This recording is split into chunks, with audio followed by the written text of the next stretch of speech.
Pronto? Buonasera, sceriffo!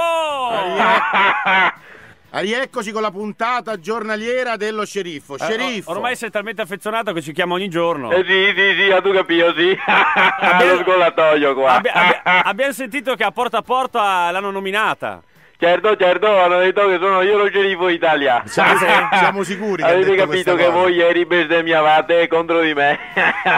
Va bene, sceriffo, dov'è oggi di bello? Sono sul Montello perché mi sto prendendo le vacanze pasquali. È già partito lei? Certo, vacanze anticipate per uno come me. Non diciamo pensionato, ma siamo lì.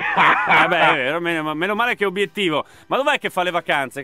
Sul Montello, al CSL. Che è il CSL, Cos'è? Sindaco? Il centro sportivo della Lega. Ah, vedi? Esiste? Certo che esiste. Qui sul Montello, bello, con la vista sul Piave. Non c'è. Che fiume sacro alla patria. Ma non si vede il Piave dal Montello. Che ne sai te? A parte che si vede. Ma non si vede. Ma sì che si vede. Certo che si vede, Pedro, e se vieni qui te lo faccio vedere molto da vicino. Vabbè, che fa sul Montello? Ci butta dentro, lo so. Si riposa, mangia, beve, che fa? Io non so cosa sia il riposo, sempre allerta, sempre sull'attenti. Certo. Hai capito?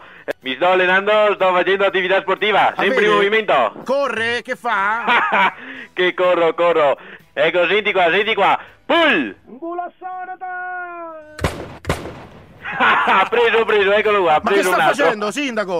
Cosa ha preso? Ne ho preso uno, adesso aspetta un attimo che ce n'è un altro. Pull!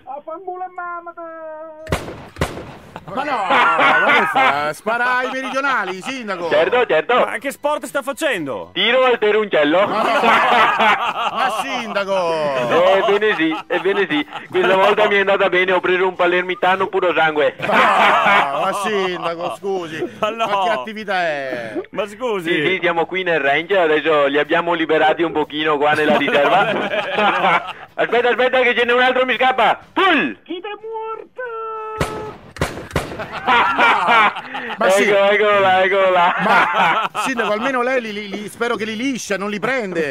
No, li prendo in pieno. Ma no! È il nuovo programma della Lega qui in Veneto. Ma no! E quindi passerà così le vacanze di Pasquetta, di Pasqua? Certo. Questa notte farò gli appostamenti nelle trincee qui nel Montello. Come nel 15-18. Ma scusa, ma nel 15-18 la Lega non esisteva, Sindaco. Non c'erano neanche questi tipo di terroni qua, però. Devo battere il record. No. Sì, devo arrivare a 56. No. Sono ancora a 13, cosa vuoi farci? Ma no, sono Sindaco. appena arrivato. Va bene, adesso vi saluto che devo andare perché sono molto impegnato. No, Sindaco. Buon divertimento, sceriffo! Ma che buon Salve a divertimento. tutti. Si riposi. Certo, mi rilasserò. Ciao. Salve, sceriffo. Ciao.